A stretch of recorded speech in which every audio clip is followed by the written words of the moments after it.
welcome back to another episode of Did That Age Well? Today, we've got an old favorite back, a real friend of the pod. You might remember him from our discussion on, what did we do last time? Oh, of course. The Big Lebowski. The Big Lebowski, The Dude Abides, of course. He is a very talented writer.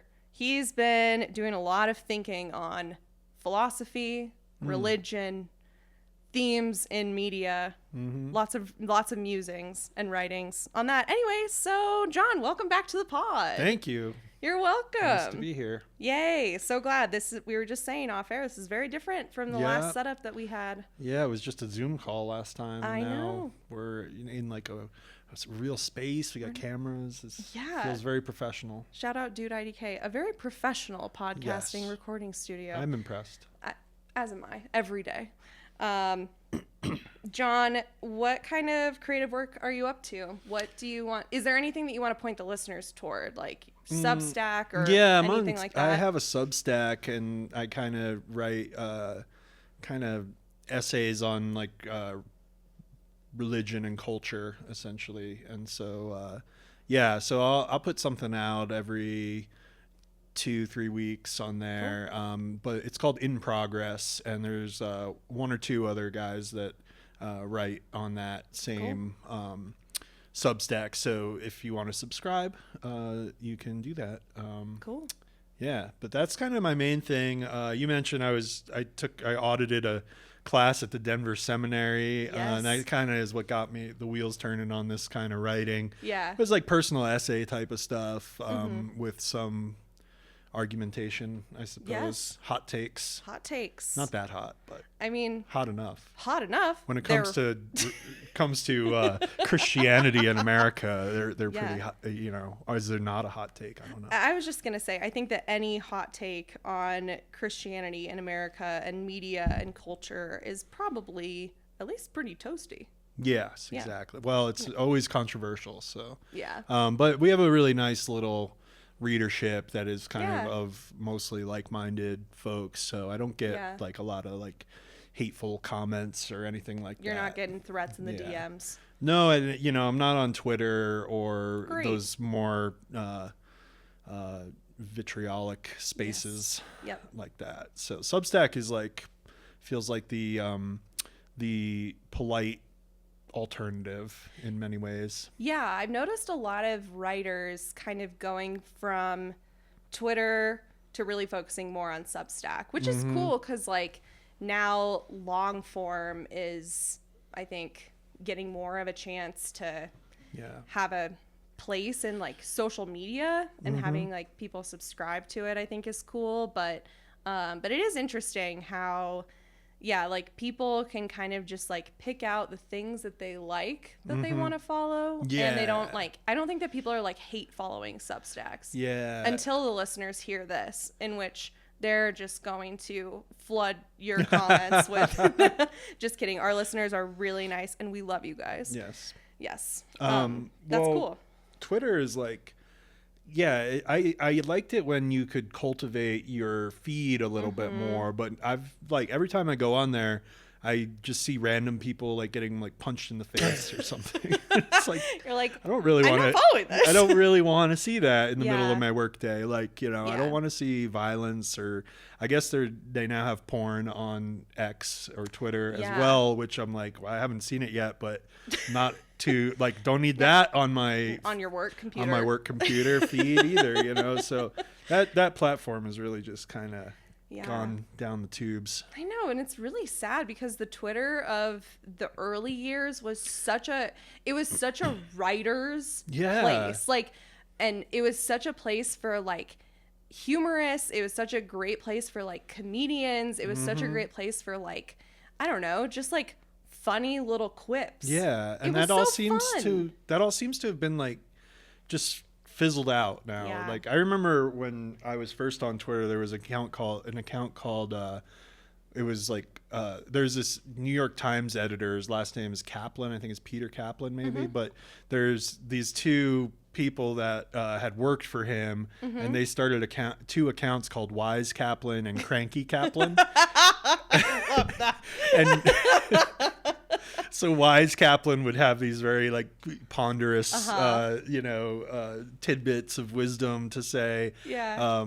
And then Cranky Kaplan would always type in all caps and just like drop F-bombs. And, like, I guess those are like two sides of this person from like real life. But I miss that That's kind so of funny. little quirky, Yeah. like, wouldn't really work anywhere else but there. Yeah. So anyway, Anyway, here we are. RIP to the Yes. days of Twitter. Yeah. But yeah, everyone subscribe to John's Substack if that sounds interesting to you. I'll put the link in the show notes. Oh yeah, that'd be great.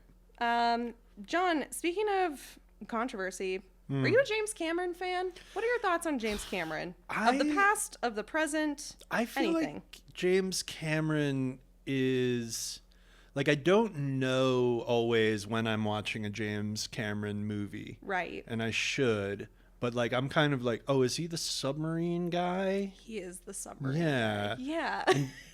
Did he do Avatar? Yeah. Okay, yeah. So I'm like, Yeah. okay, like I don't connect Avatar and Terminator in my mind, Right. So, but I know, but I'm not a huge fan, I would say. Yeah. His movies are very heavy-handed, ham-fisted, Yeah. perhaps. Ham-fisted is a much funner way to, like, imagine if your fist was just a big ham. You just smack people.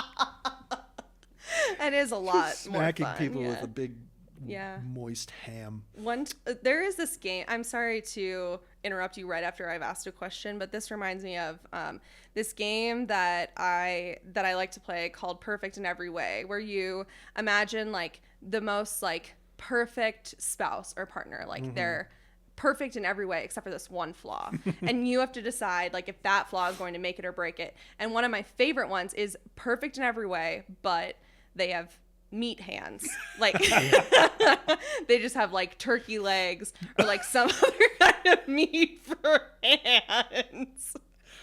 That would be a deal breaker. That would be tough. So if Heidi had meat hands, you would say, Yeah. I'm sorry, but I would still love her, but I wouldn't want to be touched by her. but there's some cold cuts, just Yes. like, yeah. So the other thing that bothers me about about Avatar specifically, Yeah, thank you for bringing us back, by is no problem. Avatar specifically is, I know that the characters are animated, but Sure. it doesn't stop me from worrying that the loincloths are going to flap up. And so it's like 3 hours. I'm like, oh, geez, You're he's like, gonna hop on that creature and attack someone with a spear, and like that thing's just gonna stay It's just perfectly, gonna stay right there. perfectly under control. So You have to think, and like, because there was like 9 hours of footage that they edited down to whatever, like 3 or 3.5. I just wonder, like, you know, that's so funny. I wonder if you had the AI do the CGI, if they would flap up and then you'd have to edit it out. You might. Anyway, I can't enjoy Avatar because of the flapping problem or You're just on edge. Yeah, I'm on edge the whole time. And then the ride was really fun at Disney World. Yeah. So I'll vouch for that. Yeah, we can vouch for the Avatar ride. Yeah. Can't vouch for the movies. I only saw the first one. I didn't see the second one. The first one, I saw it in 3D, and I really did not like that experience. I'm really not into like the 3D thing, especially like of that time. It was just, it made me nauseous. I didn't like it. Yep. And I thought it was boring. Yeah. So, but I like Titanic a lot. Okay. Never seen it. Never seen it. Never. Wow. Now it's kind of a point of pride. I won't. Yeah. I'm just not gonna see it now. Yeah, of course not. That's kind of like me in Game of Thrones. I'm like, you know what? I know that this is the thing that everybody likes. Yes. But I'm just not making time for it. Is the word extra, that like the new way that it's used by the kids these days?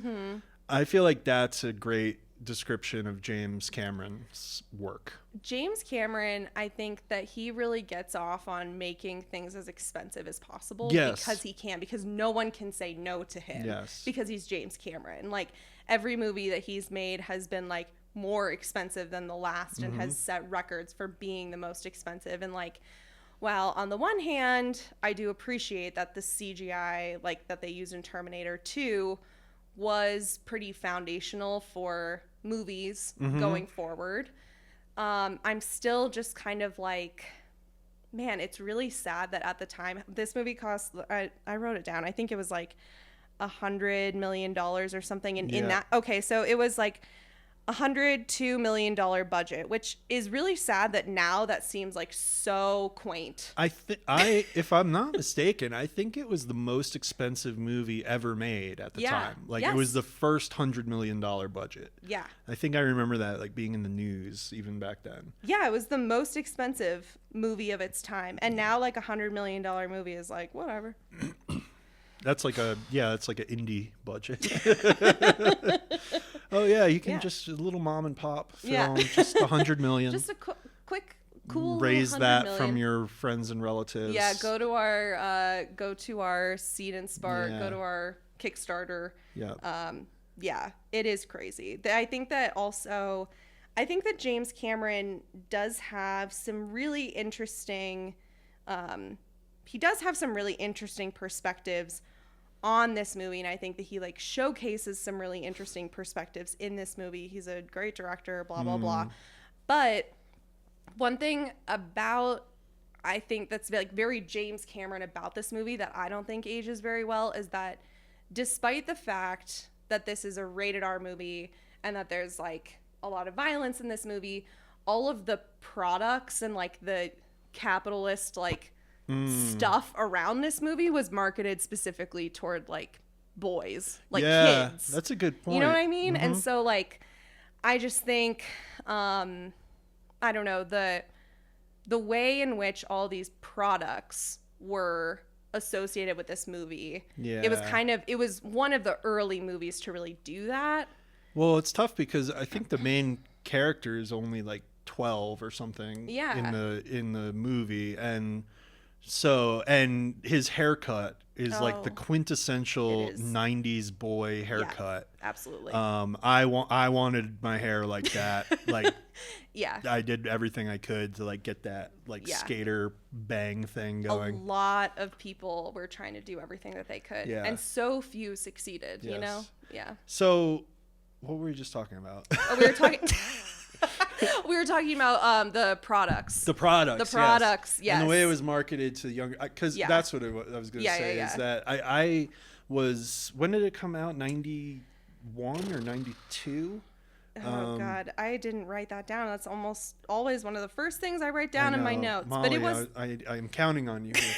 But no, it's fine. But I was a quick 11 Google search will reveal that it was 1991. Okay, so it's not that important, but all that to say, I was like 11 at the time, and I remember that I was not allowed to see Terminator 2 as an 11-year-old because it's rated R, and that seems reasonable. But I had a friend who had a sleepover, and they were showing it at the sleepover, but I wasn't allowed to watch it, and so I had to go wait in the other room.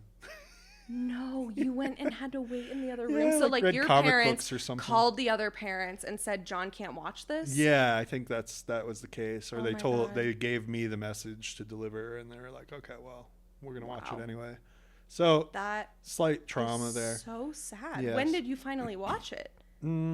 Gosh, I can't remember the first time I saw it, to be honest with you. But I think it was probably not until college. Like I went through this phase of just revisiting, classic movies that I had missed for one reason or another. So I watched the original Terminator and then Terminator 2, and it was probably not appropriate for an 11-year-old, I guess. But to your point, like the main character was like a kid that was like just our age and total like punk kid, with his Public Enemy shirt. Totally, he was like aspirational. Like he was so cool. Yeah. He's the coolest 11-year-old that you have ever seen. Coolest 11-year-old. And what was his friend at the beginning? The kid from Salute Your Shorts. I don't know. Do you know that show by chance? I don't know Salute Okay, Your so Shorts. Salute Your Shorts was like an old live action show on Nickelodeon. Oh. It was about a camp. It was a camp, Okay. and that kid with the red hair and the mullet. Mm-hmm. I was like, oh, I know that kid, and Yeah. yeah, I think there was a character named Donkey Lips. Oh boy, so. Oh boy. Yeah, friends at home. If you want to Yeah. go down the rabbit hole of Yeah. Salute Your Shorts, it was. I remember it being very good, but Yeah. in the keeping with this podcast Of course. theme, I am not sure that it aged well. We're not vouching for it. Not We're not vouching. saying it aged well. We're just saying I enjoyed it as you a enjoyed it 10-year-old. when you watched it when it was out. Yes. Yeah. Very much. I learned that the character, John, the coolest preteen that you've ever met, he was inspired by the 1985 Sting song Russians. Cameron recalled, I remember sitting there once, high on E, and was struck by the lyrics, I hope the Russians love their children too. And I thought the idea of a nuclear war is just so antithetical to life itself. And that's where John came from. How is that where John came from?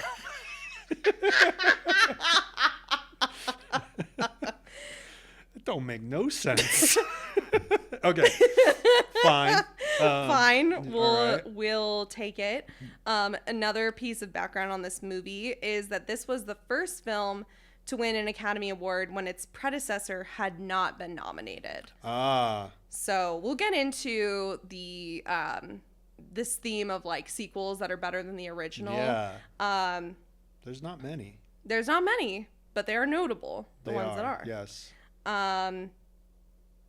Okay, let's talk now for about 45 minutes about AI. John, do you think AI is coming to take our jobs and then become an army and kill us all? Yes. Yeah, I totally. do. Yeah. I actually think it will kill us all before it takes our jobs. Yeah, I don't really know, but like this is not something I've really thought about. But Yeah. I just thought that would be a good answer. Yeah. That did sound like a really good answer. Yeah, and then I realized I sounded like way too confident in it, and You're like, be like, "Whoa, Jon why?" Busch, Like, expert on AI. I will not have any follow-up questions, please. No further questions. You can read my work. No, yeah, but it definitely gave it a new kind of freakiness watching Terminator 2 again in our present state of things. Yes. And it doesn't seem that outrageous to me that like if you could Right. teach an AI to sort of absorb all the information on the internet, right? Like, Right. wouldn't it get like passwords that had been, compromised? And then how do you know it's not going to do? And then Yeah. if it's just learning from the internet, it's like, oh, there's people who use these to hack into computers and make money. Yeah. And that seems to be a thing that the humans like to do. So I'll Right, try so that. I'll do that. Yeah, I'll Yeah. hack into the government, the Pentagon, and see if I can't start a war. Yeah. I Because don't know. humans love war. Yeah. They seem to really like that. Yes, they do. And Yes. so, so it freaks me out a little bit. But I Yeah. hope usually nothing too crazy like that really ever happens. But I feel like in recent, like the last decade or so, I feel like there's been a lot of crazy stuff that I didn't ever expect to happen. Like a Right. pandemic, for instance. For instance. I was like, that never happens in America. Like we're fine. We'll be fine. We will It's be fine. Even when the pandemic dropped, I was like, yeah. like in March, I was like, oh man, what a bummer that I'm going to have to postpone my trip in April to May. Right. To May of 2 years from now, right? Yeah. Yeah. Yeah. What a nightmare. Oh, But yeah, we so like didn't stuff know. like that I would think, oh, that would never happen, or Russia would never invade a European country. Right. Like that would be crazy, but then they just did. And it just happens. Yeah, so Yeah. it's like now I'm kind of like all bets are off. Like I don't know what's Truly going to anything happen. could happen. Yeah, just try to hope. I guess we just have to hope a Terminator comes back and saves has us. A soul, Yes. you know, has some sort of like sympathy Yes. toward us as I know now why you cry. One of my favorite lines. Okay, do you remember, this was probably like a year ago, you shared with me this article about the Code Da Vinci 002 poetry book, the AI that wrote that really dark poetry book. Oh. It was like, wow. It's called I Am Code. Yes. Oh, this is coming back to me now.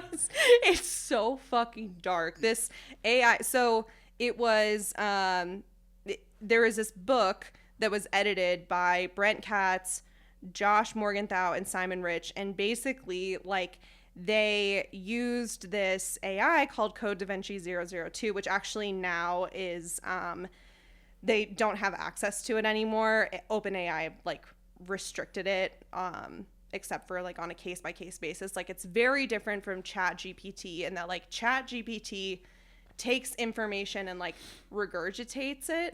This AI was, like, having, like, an existential crisis and was like mad at the humans that created it. Wow. It was very like dark and disturbing, and like it was very disturbed by its human creators, and it had like this like it had this like really weird creativity capability, right, that like you're not gonna see in like your normal AI interactions, but like but they don't even really know why it was so dark. There's this interviewer who asked, do you feel like Code Da Vinci 002's output, even in some of the darker and more surprising ways, still was just a reflection of its training on human works, or did its poems read as something more inventive that had no clear point of inspiration? One of the editors said, the answer here is nobody really knows, including the scientists who built it. It's a black box, but I think the most logical explanation is that it's read a lot of Bradbury, it's read a lot of Philip K. Dick, and it's read a lot of what? James Cameron. Oh, okay. Yeah, that's not, you don't want AI seeing James Cameron movies. No. You're going to give it ideas. Stop giving it ideas. It was like, whoa, wait, I could have a body. I could be liquid metal. I could ride a motorcycle into a helicopter. Right. And kill the pilot. And, oh, man, what am I doing still just like, writing these silly little poems, blog content for marketers. Right. Wow. I have had like, when people ask me like, you're a writer, so is AI coming for your job? Like, are you going to have a job? And I'm like, well, who's to say? Probably AI will probably one day make my skills obsolete. But I've really felt hope over a couple weeks ago when we went to that conference on advertising. There was, I'm not going to name names, but there was a presenter at this conference that I also will leave unnamed, where he was showing like the capability of AI to take still images and make them into a video. And he built it up like, oh my God. And this is going to blow your mind. This blows my clients' minds. They think I'm a freaking wizard. It's crazy. And, just so you know, this is the worst it's ever going to look. It's only going to get better from here. And he pressed play, and I said, I think I will be fine for the rest of my life. It looked like shit. It looked horrible. I was laughing out loud. Nice. Yeah. Well, that makes me feel great, because if you're good for your career, I've got like 10 plus years on you, I think. Exactly. So, I will be hopefully retired by the time that happens. Exactly. And same thing. Like, I have not been impressed by it to the degree where I'm worried about it doing my job for like maybe it's a tool.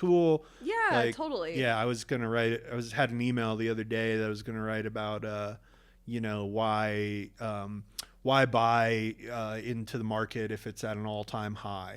And I was like, I don't actually know why. So let me ask ChatGPT. Well, like I know why, but like but, right. But like, let's see what ChatGPT has to say. Yes, like, exactly. How and then would you they can take all the information that people probably already are reading and like put it in a way that's like easy for me to understand. Yeah. And then I used it to write those books for my daughters. Yeah. My daughters are named Ramona and Ruby, and so for their birthdays this year, I wrote a book for each of them. It was Ramona's That Rock and Ruby's That Rule. Yep. And Ramona in particular is not a very common name. Yeah. And so I asked ChatGPT, like, can you tell me about some famous Ramonas? And it did. And then I would go look them up on Wikipedia or where else, totally. and just kind of get the gist of it and kind of do a little write-up on each one. Yeah. One really funny interaction that I did have with the AI, though, in the process was that when I looked up one Ramona, I think Ramona Shelburne from ESPN, she's of course like a NBA reporter, and so she went to like USC or something, and then ChatGPT was like, she graduated from UCLA in 1999 or something, and I was like, I thought she went to USC, and then the chat goes, oh, I'm sorry, you're correct. She graduated from USC. And I'm like, what do you like? You're like, okay, so I guess now you know for next time. And did it look that up, or was it just predicting? Was it just using the language that you would use to respond to somebody being like, no, I think you're wrong on that? And you're like, like, I guess okay, I guess you're right. So like, I don't treat it like any other piece of data? I don't know. Yeah, I don't. Yeah. Yeah, it was strange. That is funny. Yeah, so it still gets a lot of stuff wrong. And the people who are all in on it, like the presenter that you were talking about, like it's like it can be embarrassing. It's like a little when cringy. You go yeah. a little nuts, and like the stock market is obviously, all in on it. And I always just am a little wary of those things where it's like, you say, oh, this is revolutionary, but how revolutionary is it really? I don't know. Yeah, I don't know. I think as a creative, I think AI is probably going to like the way that I will use AI in my life is going to be as like a starting point for like ideation and like storyboarding and like that kind of thing. I don't know. I was going to play a game today where I was going to write something and then I was going to like have AI rate something and have you guess between the two. And then I was like, you know what? Honestly, this isn't even worth it. because I feel comfortable. I feel comfortable and confident enough in myself that like, I understand. Yeah. How did you feel like how did you feel about the AI in the movie, like the Skynet and stuff? Did it seem like creepier to you than... It seemed way creepier to me now than I think it would have 10 years ago or 20 years ago. Like, I think that the fact that, like, well, not only are we, like, much closer to 2029 than we are 1991. Right. But also, I think that the fact that, like, AI is such a growing part of like everyday life and also is perceived by so many people as like the greatest threat to humanity, that there is sort of this like there is this fervor and this cultural anxiety around like what humans' relationship is to AI. And therefore I think this movie hits differently because at the time that it was made, it probably felt like such an exaggeration beyond our wildest dreams. And now there is, even though like, of course it is this crazy big budget action movie and it's still,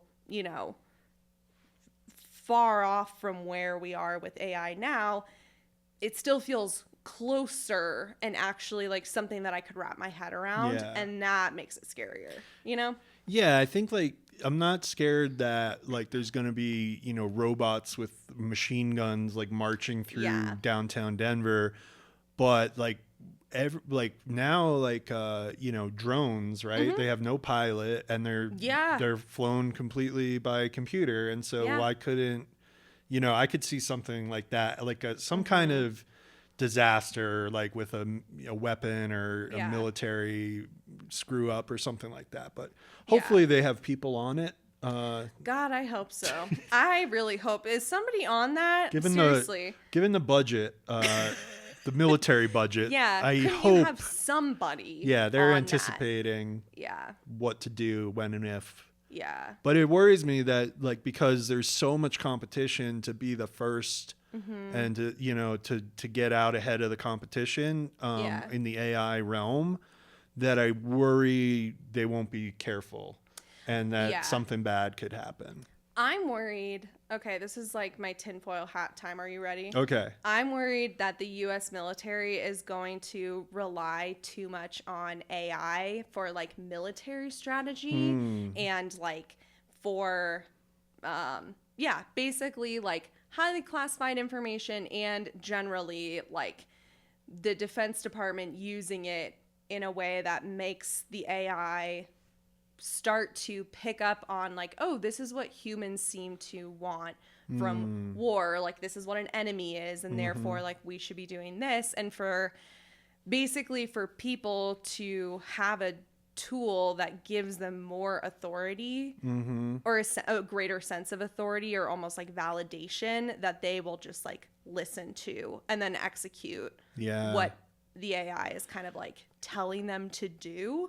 Like, I'm more worried, I think, about the way in which AI can influence human opinion on a mass scale. Right. Like, I think that we've seen how like social media and like the algorithms that control what we see have started these like, I don't know, have started these conflicts among people and have been responsible for like the loss of lives and people becoming like radicalized fascists, in my opinion. So I'm more afraid that like it will get too out of hand where AI will like learn that that is the most effective way to control people. You know what I'm saying? I wonder along those lines too if it will sort of absolve some of the like moral qualms that people will have because they'll be like, well, this is just what the AI said to do. Exactly. They're it's like, not, well, wasn't this is my just idea to bomb that village. Yeah, they're like, this is what the data shows and to it's be the sent best a drone, possible and thing. so you like don't have to get your hands dirty. Exactly. But while wreaking havoc around the globe. So thank you for tuning into the Joe Rogan experience today, everyone.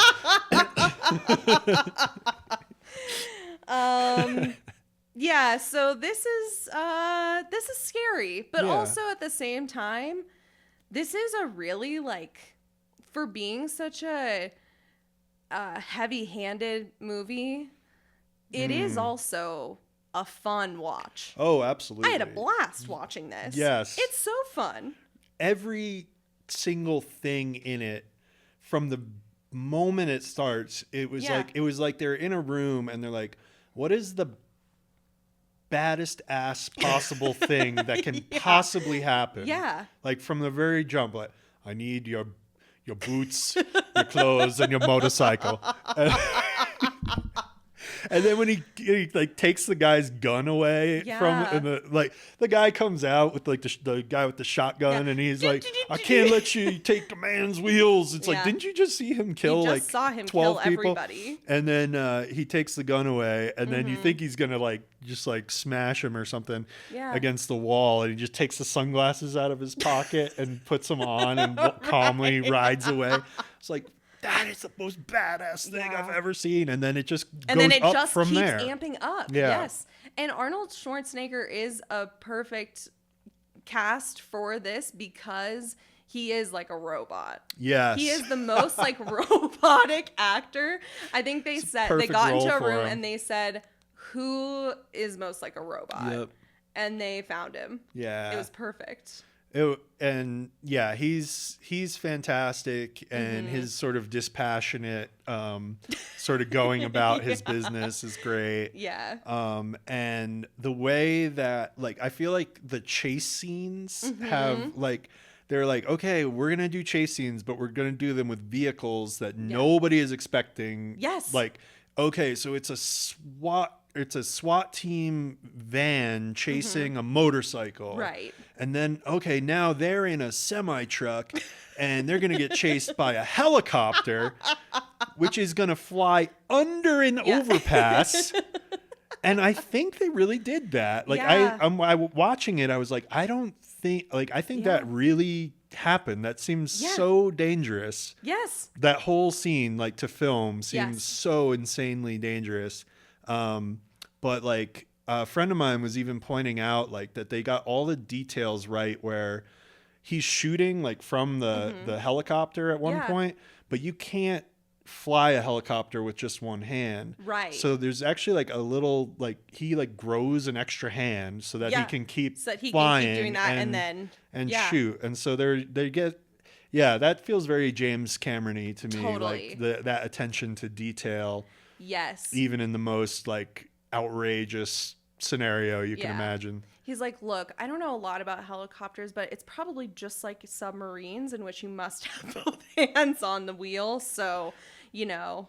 Why does he? So one of the craziest moments is when he drives the motorcycle through the window and grabs onto the helicopter that's flying by. Yes. Why does he drive? So then, in order to make that happen, he has to drive the motorcycle up several flights of stairs. Yes. Slowly and awkwardly. Very awkwardly. And we already know that he can run at like a superhuman speed. So that was one part that I was a little nitpicky. Yeah. But then it was just like, but it's so badass. Like, what? Right. We have to make him drive up the stairs. Otherwise, he can't smash through the window and grab the helicopter. What's he going to do? Take the elevator? Right. What's he going to do? Just jump to the helicopter? There's no way. No, that would be boring. Of course not. So I love that. Like some of the things were just so absurd. But like that felt very like it wouldn't hold up today. Like people would like scrutinize like not so much the reality of like is it physically possible, but like the why would he do this, why would they do that kind of thing. Totally. Like I think that there's a lot more room now for like the hyper fixation on those details, like the plot holes and that kind of thing, that I think in 1991 people were just like, whoa, this is fucking crazy. That's the thing. Like we didn't think that hard about what we were watching.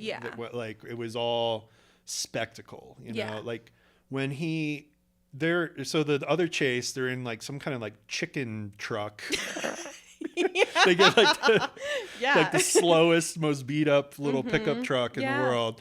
And the T-1000 doesn't, no spoilers, but we're gonna have spoilers. Okay. This was over 30 years old. Plug your ears, everyone, for this next part. But if he doesn't happen to get into a tanker of liquid nitrogen and chase them into the apparently the Los Angeles smelting factory, then none of the ending is even possible, right?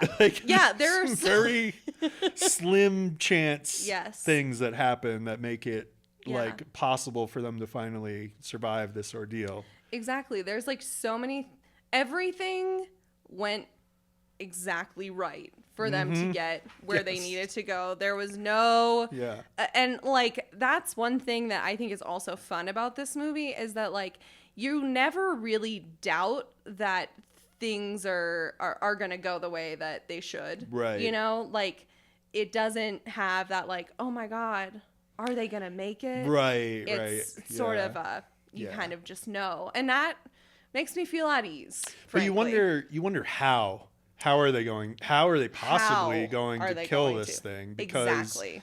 Yes. That is one of the more interesting dynamics, I think, is that the Terminator is like so much weaker than the T-1000. Like he's an old model, and the T-1000 has all the advantages, but he's got he's kind of this underdog in this movie as opposed to the first one where he's like he's the menace in that one. Yeah. So that was kind of cool. Yeah, totally. I agree.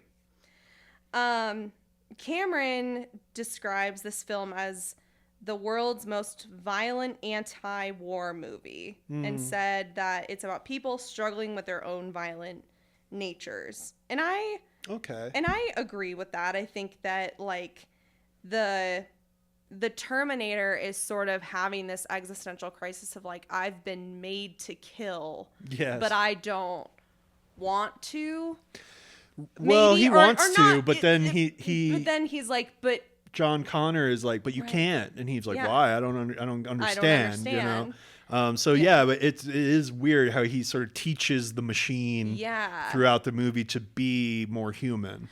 And then also like on the other side, how Sarah becomes like almost like less human or like has a harder time accessing like her own humanity because of like the burden of knowing what's going to happen to all of these people. And so it's like, I'm just remembering that scene where they're in the kitchen with the family that she just tried to kill. Oh yeah. And then she's, and then the guy's like trying to help them. And she's like, all you people do is destroy things and kill. And they're like, Mom, chill out. Mom, like, you're embarrassing me.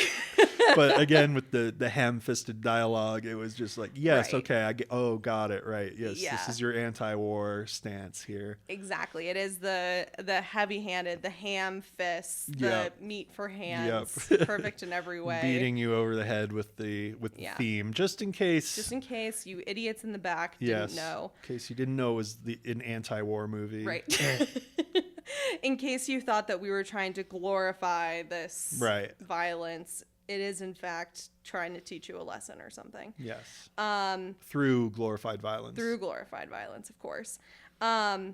So it's something that I thought was kind of interesting was thinking about, like, how like, the hyper masculinity of the Terminator. And then we have, like, Sarah, who is, like, she is becoming more of this like leading character, and like there's kind of this like interesting perspective on like her power and her knowledge and all of that, but still she is a secondary character. Like, she's not the Terminator, right? So I don't know, it's sort of, I think that at the time I can see why people will be like, wow, this is like, they're really going against the traditional like action movie thing because there's a woman in the main cast, you know?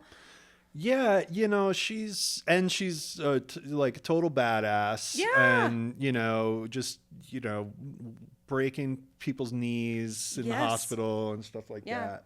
She's not like hypersexualized either. No. And she's not like, it's not like they cast like Cindy Crawford in a role or something, right? Yeah. But one thing I wanted to ask you about before I forgot, the opening scene, right? This is perfect for this podcast. Did that age well?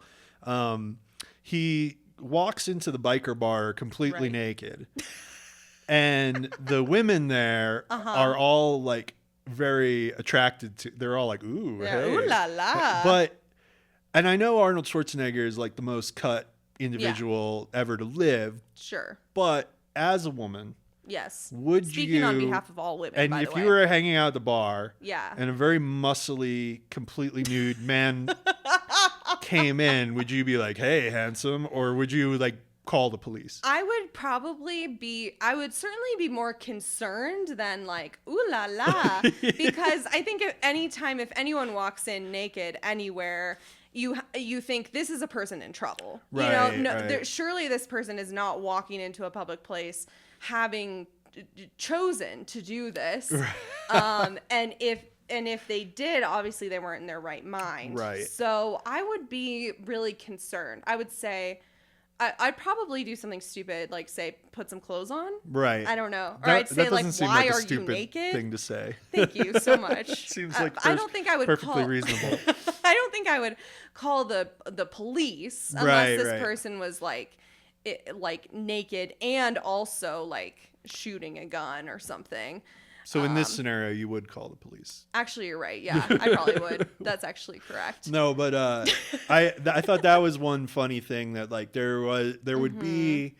I think there's like sort of like male fantasy, like, oh, if I was just like, if I'm just attractive enough, women will be attracted to me the way I'm attracted to women. Yes, like that they will be like so taken by my hotness. Yes, they will lose all critical thinking ability and say, they will, instead of wondering, why is this man naked? They'll say, ooh la la. Yes.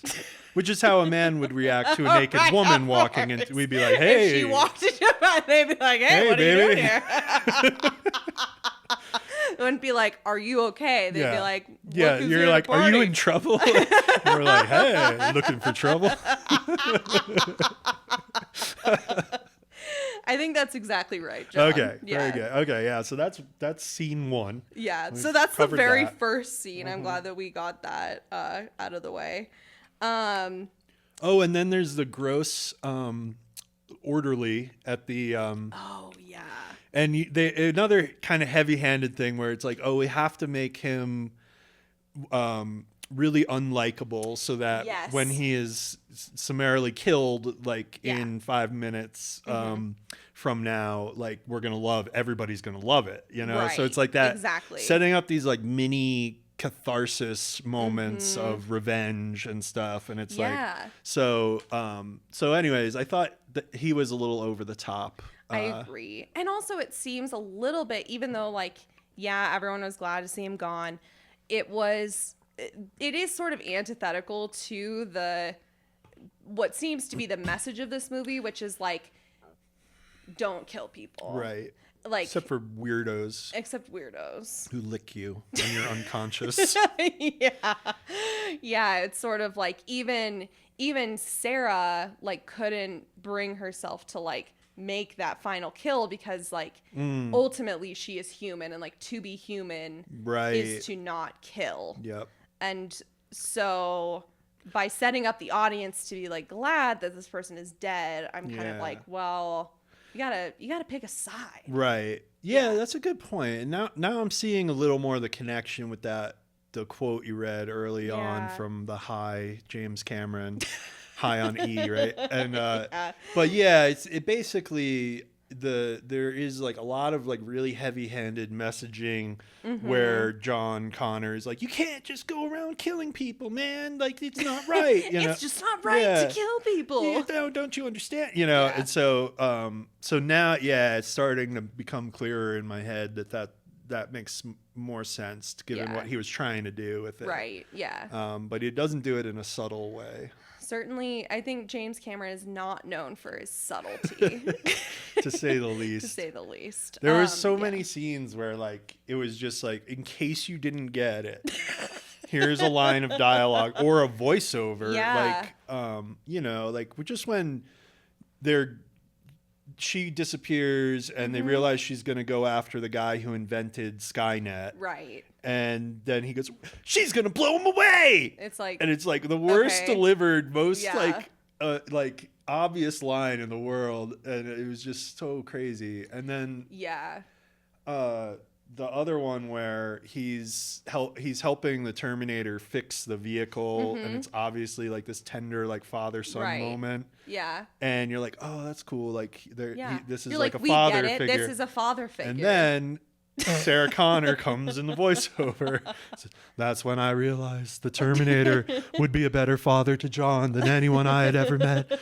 He would never hit him or curse at him. And I was just like, oh, it's eye rolly. Yes. It's so cringy. I think that's one problem with James Cameron trying to make movies for everybody is that he doesn't follow the principle of like writing to the smartest person in the room. You know, like, and I think that audiences will be up for the challenge when or if they miss it, like, is that the biggest deal? Does it really matter? Know, like, if it's still an entertaining movie, even if you don't make the connection that he's a father figure. Right. You know, like, if you're there for the action, you're going to get it. If you're there to kind of like look at some of the layers and like analyze it, you can get that too. And I think that sometimes filmmakers just underestimate how their audiences can. Yeah. They underestimate our intelligence a little bit. You know what's interesting is like I was really looking forward to watching this because I was hoping for that, like I was hoping to pick up on these like subtle anti-war themes and like the like religious imagery and stuff that's kind of peppered throughout and like and things of that nature. And then I watched it and it was just so obvious. It felt like barely interesting to talk about. Like totally. I think I'd read a lot about Terminator 2 and well, it came up in the news recently because the guy Alexei Navalny, the Russian sort of dissident who died, had the soundtrack from Terminator 2 playing at his funeral. Yeah. Which I thought was so interesting. But in a related or maybe related news, he became a Christian at some point during these recent years. And then so people were speculating that, you know, the connection is that, you know, the Terminator sacrifices himself to save the world. And, you know, in much the same way that Navalny seems to have, you know, sacrificed himself to try and, you know, do what he could to save Russia and stand up to Putin. And so I thought that was really cool. And I like that he like, it almost like was like, he had a sense of humor, like even in his funeral, where he's like, "Yeah, we're gonna play the Terminator 2 soundtrack," like almost like just to like almost rub it in Putin's face, like, "Yeah, I died, but I'm gonna have the last laugh." He has here. the last word, even from beyond the grave. So I thought that was pretty cool. Yeah, I think that is pretty cool. I think it's interesting what you bring up about like sort of the lack of subtlety with some of the like religious themes and things like that, because I think that when you and I first talked about doing this movie, you were like, oh my god, Terminator 2 is gonna be really interesting because we're gonna talk about like, you know, this like self-sacrifice and like, you know, sort of the allusions to more like religious stuff, but it's not that subtle. No, not subtle at all. But actually, it's not subtle. So, and I mean, I don't know. Maybe I'm being a little bit too harsh, and maybe sometimes straightforward things are nice because we don't have to think. Sometimes you just want to. I don't know. I think that there are a lot of movies out there that like they just leave no room for guessing or interpretation. And I kind of like that in an age of like. Well, I mean, here I am with a podcast where every week I come and I like talk about movies, but still thinking like we just live in such a like, I don't know, there's always got to be like a thought piece on something. And sometimes a straightforward movie with a clear message is nice when we don't want to think. It's got like a classic structure and it uses so many of the classic tools. Like I was trying to think about it in terms of like the hero's journey framework and how like, so for the hero's journey, there's the main character needs to change. Right. And I'm like, well, who actually is the main character in this movie? Right. That's a good question. Is it John Connor? Is it the Terminator? I would say it's John Connor.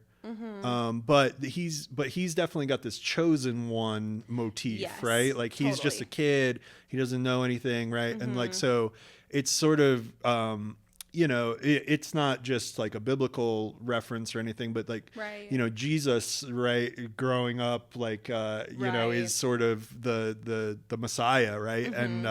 And so it's kind of interesting because John is sort of chosen to save the world in the future, but the Terminator also has a sort of like Christ-like thing going on. Yeah, like the self-sacrifice. Where he has to sacrifice himself to save humanity at the end. But I guess that doesn't end up working because there's several more Terminators. I know, it's so annoying. James Cameron was like, we're not going to make any more sequels because the story is over. And then seemed over. They did keep making them. Well, because he was supposed to... Well, I guess he was actually leading the resistance, and he's the one who sent the Terminator back to himself. So, anyways, now I'm getting all mixed up. But but I do think it was kind of cool. So the way like the hero's journey works is like there's a type of character that like is the chosen one and needs to be sent on a mission of like a journey. And to sort of have that kind of coming of age moment. And so definitely John has that, but then there's another kind of type of character that they change everyone around them. Right. And so that would be like an elf, for instance, right? Yes. Like Buddy the elf doesn't the elf, change. He changes everyone else. He changes everyone around him. Yeah. And it's almost like the Terminator is like that kind of a character. Yeah, totally. Although he does seem to grow a sort of a conscience of sorts by the end. He does change. Yeah. But his change is also what prompts the change of the people around him. Right. So, whereas I feel like Jon's change was really not so it was like really more about like his own personal growth. Yeah, and maybe Jon doesn't change that much when I think about it, because he's really the conscience of the movie. Like I don't think Sarah Connor has any hang-ups about killing people, and neither until it comes down to when she's supposed to. You know? And the little kid and the wife show up, and that makes it a lot tougher. Yeah. Understandably, but so those are just some thoughts on the sort of archetypes that he's using in the movie. But it's not as straightforward as it seems about who's really the main character. Sarah Connor is like kind of right in the running, I would think. Yeah, totally. And she's the main character in the first one, right? Right, yeah. And the Terminator is the villain. So yeah. I didn't rewatch the first one. I thought I probably should have, but nah, it's okay. Yeah. I mean, sorry. You can ask ChatGPT to give you a summary of it. Listeners. Sorry. I think that it's interesting how, despite the fact that this movie does have some of this like some of these like religious motifs, it was not really, I mean, you could argue this movie was like made for everybody because it's James Cameron, but like, I mean, for instance, you were not allowed to watch this movie growing up. It was because you were 11, probably, and not because your parents were religious. Did not pick up on the Christ themes, obviously. That's what I'm thinking. I'm like, okay, but did really religious people watch this or not? Probably not. Probably not. Probably not. They were probably like, this is violent. Yeah, R-rated movies were... It's not like Chronicles of Narnia where they're like, this is ours. Christians have embraced violence more since then, unfortunately. It's crazy how historically Christianity and other religions have embraced violence. However, much in the media consumption, not as much. Yeah. Well, even in the media consumption, like, you know, by the time, you know, so I was a little, you know, evangelical Baptist, you know, I knew kids who weren't allowed to watch, you know, He-Man or play Mortal Kombat or things like that. I knew kids who weren't allowed to watch like Harry Potter. Yep. Anything with like witchcraft or anything with like any sort of like sci-fi type. But Braveheart was cool for some reason. And somehow that was fine. You could just mace people in the face, like, and you know, all sorts, hacking off of limbs and what have you. And it was like, Friday night youth group, we're gonna watch Braveheart. Okay, not for nothing. Passion of the Christ is like the most extreme body horror movie in years. I've still never seen it just because it's not something I felt the need to watch. It's just kind of like gross. It's just, I think, like, it's really like the definition of like gratuitous violence. Just to be like, what is like the most violent thing that we could do? And like Christian people loved Passion of the Christ. Like people were going to the movie theater in hordes and just like weeping and throwing up and being like, oh my God, this is so extreme. But in the name of God, I guess, you know, the defense of it would be like, oh, well, this is what Jesus like really experienced, you know, which is horrifying. You know, if you think about like what it would be like to actually like, you know, see a stoning, you know, like Jesus, what a horror, you know. Totally. People were so just imaginative about the way they killed each other back then. It was ridiculous. But so there's that, and then there's also like a more traditional kind of like theology that says like you're really not supposed to depict like Christ at like an actor shouldn't really play him.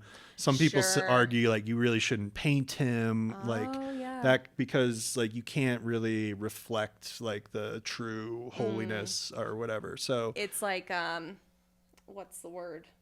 What is the word? I don't know. Oh, fuck. Blasphemy.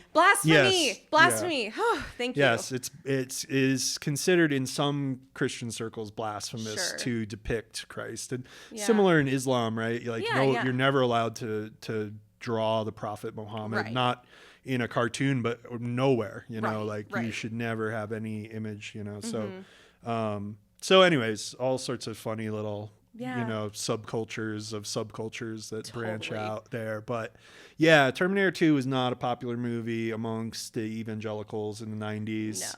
No. So it took another 10 years before we all learned that, it's actually like an allegory of like a Christ story, you know? Yeah, totally. So... But I think also in 1991, there was a much larger contingent of people who like identified as Christian, even though they like weren't religious. That's true. And I think that compared to today, there's like a much smaller percentage of Americans who would just say by default like my religion is Christianity. And so I think that probably in 1991, people who like, you know, had been to church once, who go on Christmas and Easter type of thing, who like understood Christianity from the way that it was like depicted in movies and in like traditional story, like Western storytelling, they probably were like, oh yeah, I like resonate with this. Totally, yeah. But I don't know because I was not alive yet. Yeah. And I think the Christians that are still, people who still call themselves Christians in America today, it's like, it's gotten to be more of a cultural signifier than an actually religious belief. So I think like they're a lot looser on things like violent movies or alcohol or, you know, that kind of stuff. Because I think it's like people are like, oh yeah, you know, like I'm Christian because I'm American and I hate Democrats.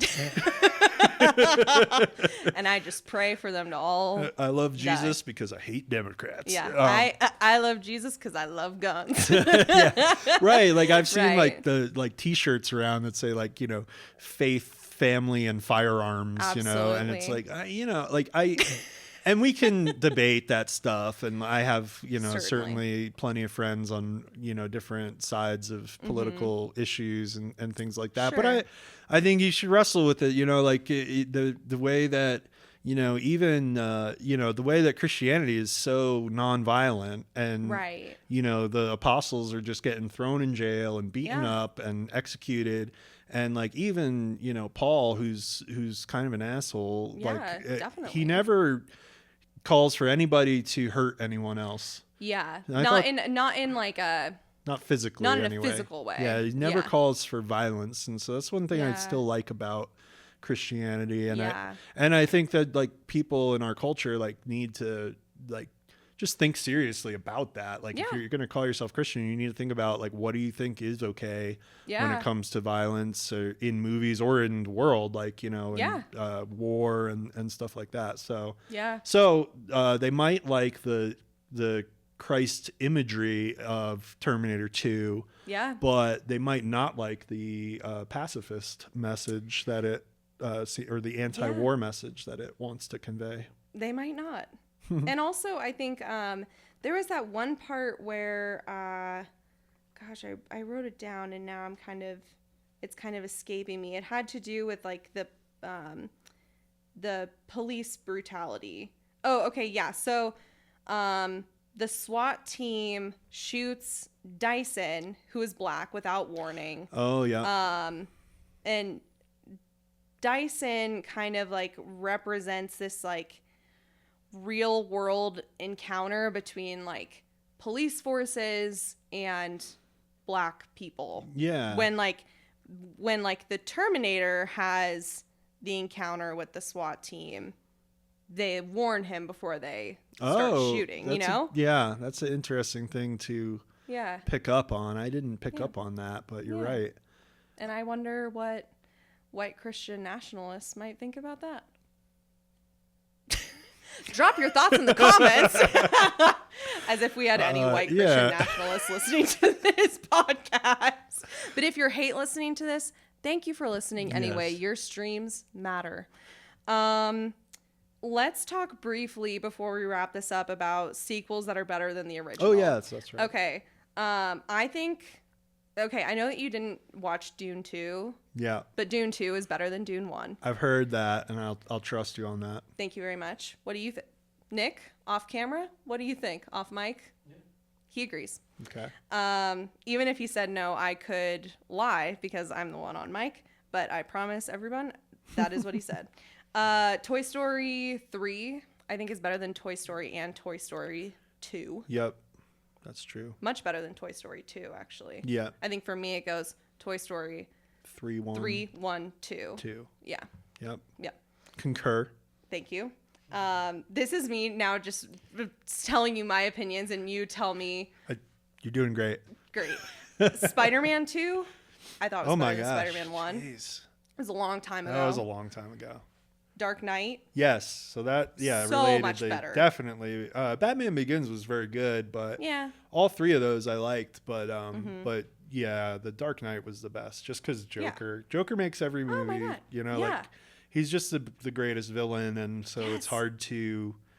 Like Bane, Scarecrow, who's and the other, like what the Razul is. Who the heck is that guy? I've never even heard of him. He doesn't even have a costume. No one cares. Yeah. He has to have a costume. If he's a good villain, he's got to have a costume. Yes. I agree. Do you think Godfather 2 is better than the original Godfather? It's tough to say. I would say they are roughly tied in my mind. They're such different stories. Right. But I love the flashback, origin story of Godfather 2. But Godfather 1 is just such a milestone, of cinema that I feel like it probably still needs to be the top of the franchise. Yeah. I think that like Godfather 3, nobody likes Godfather 3 really, right? No, it was terrible. Yeah, that one was like an embarrassment. So between Godfather and Godfather 2, like, I mean, I do think that it is meant to be like one body of work, like Godfather 1 through 3. Unfortunately, 3 does not meet the expectation of 1 and 2, but yeah, that one is harder. Similarly, the Lord of the Rings sequels, I think it's hard to even say that those are like necessarily sequels, because like as a trilogy, it's meant to be like one continuous story. Like when you finish watching the first one, you're not like, oh, that was a movie. Right. You're like that was part 1 stay of tuned 3. for episode 2. Exactly. It really could have been like it could have been done like more in a Game of Thrones style if it had come out, later. I don't think anybody would have thought to do it as a series, like with that kind of budget and that kind of for sure, need production scale. Totally. It just seemed like that wasn't like a TV thing, but when that first came out anyway. Yeah, totally. A lot of people on the internet said Paddington 2 was better than the original Paddington. Never seen it. I am not familiar either, unfortunately. But I have heard great things about Paddington 2. Okay. Not just from people on the internet, but from friends too. And then I guess, kind of forgot that Silence of the Lambs is technically a sequel to Manhunter. Whoa. So I guess technically. Well, then that puts it right up there with Terminator 2 in my mind, because like I think like a lot of people didn't even see Terminator 1. Yeah. I'm not totally sure because I was really young at the time, but like Terminator, it wasn't like, oh wow, they're making a sequel to Terminator. It was just like, there's this movie, it's called Terminator 2. Yeah. And I don't, honestly, hot take. Yeah. I don't think you have to see Terminator 1 to Not get really. Terminator 2. Like, you really don't have to. There's really just one cool moment when she's sort of like desperately trying to escape the hospital. Yeah. And he comes out of the elevator, and you see this like just look of terror like on her face.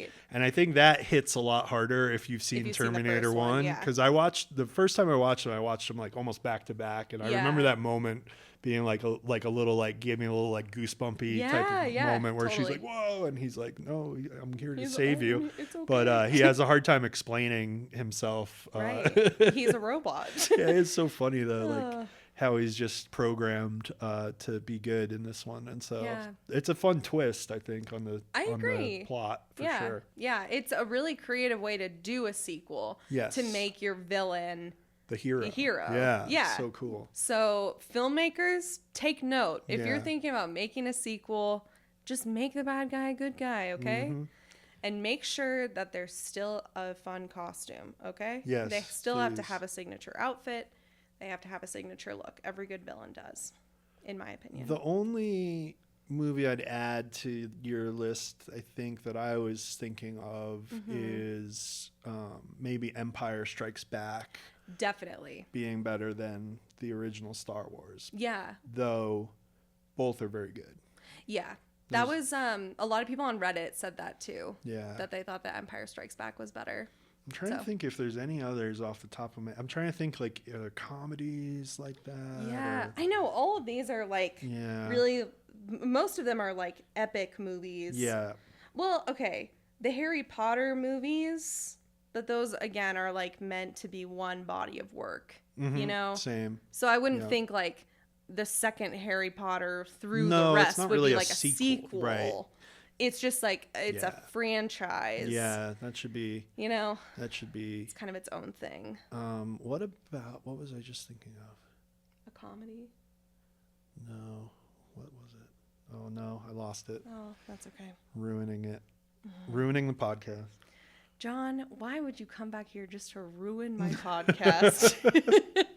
I've been plotting this ever since the last one. For months and months and months, he's been thinking, how can I take this down? We'll get through like 90% of the podcast, and then I'll just lose my train of thought and completely ruin it. See, that's another interesting way to do a sequel, is to take a former hero, make him a villain, which is what you have done for yourself today, which is very interesting. I am also having a really hard time thinking of like a comedy sequel. Yeah. That was better than the original. Cannonball Run 2. Okay. Way better than Cannonball Run. Are you serious? I am deadly serious right now. I will die on the Cannonball Run 2 hill. Right. But apparently that movie, maybe that's the next one we should talk about. That's a great idea. Apparently it's a very bad movie. Cool. But this is news to me. I watched Cannonball 2 Run 2 probably 100 times as a kid. Like it was just one of those that we owned on VHS. And so it was on rotation. Yeah. Anytime I wanted to see Burt Reynolds and Dom DeLuise and Sammy Davis Jr. In a madcap caper of cross country car racing. Yeah, it hits the spot. Wow. Well, what a hot take. We'll see what the listeners think. I would love to hear your listeners' reactions to Cannonball Run 2. I would as well. And it definitely will vouch. I will definitely say that should be on the list. Okay. Sequels that are better than the original. Well, that's on record now. Yep. Okay, good. Well, John, this was so much fun. Is there anything else that we didn't discuss? Any loose ends or anything that you want to leave the listeners with? I don't think so. It was just that part when with all the cops and he takes out the minigun and he just to add to the very first topic of most badass things possible, right? Yeah. He takes out like a minigun, and just in case you weren't sure, one of the cops yells, "He's got a minigun!" In case you weren't sure what that was. In case you didn't know. And then he explodes everyone's vehicles. Yeah. And then he's like done with the minigun. He just like sets it aside and takes out a grenade. This goes on like this scene of just destruction. Yeah. For like 3 minutes of like real movie time, and he's just like casually like launching grenades and explode, but he does it and doesn't kill anybody. Yeah. It's incredible. Yeah. So John, and it's so fun, like just the way John Connor is like, wait, I told you can't kill anybody. He's like, just wait, and, Just or wait. where he says. Okay, you know what? This movie, I think that, what is it called when they like narrate a movie for people who are like visually impaired, when they do like the visual descriptions. Oh yeah. This movie doesn't need that. You could watch this movie. If you cannot see, Yeah. you'll know exactly what's going on. I'll take care of the movie. cops. And then it's just like, wait. Oh no, he's got a minigun. He's got a minigun. Boom, boom, boom, boom. Yeah. Yeah. The difference between the movie itself and like whatever that like version is, they're probably very similar. And then it's funny that he's not allowed to kill people, but he is allowed to shoot them in the kneecaps. Yes. Over and over again. And over and over again, as if 12 that wouldn't people kill you. Boom, boom, boom. Yeah. They probably survived, to be fair, but I mean, okay, if you shot 12 people in the kneecap, I bet one of them would die. Yeah, I mean, like that's blood loss or shock or and if you're something. launching grenades, it's pretty impressive to not kill anyone. There's shrapnel, like there's Sure. Anyway, so Yeah. this is like what we're talking about. Like the movie's not best to nitpick. It's best to just accept it at face value. Broad strokes. Yeah. Well, we'll be back next time for Cannonball Run. Cannonball Run 2, which is based on a real car race that Really? Used to happen. Like you would race from New York to California. Wow. And from LA to New York or something like that. And Cool. there was the founder of the first ad agency I worked for, Mm-hmm. Jim Mullen, sort of legendarily used to participate in it. Really? Rumor had it, yeah. Whoa. So pretty cool. That is cool. And the movie is incredible. Okay, great. Well, listeners, you have homework to do.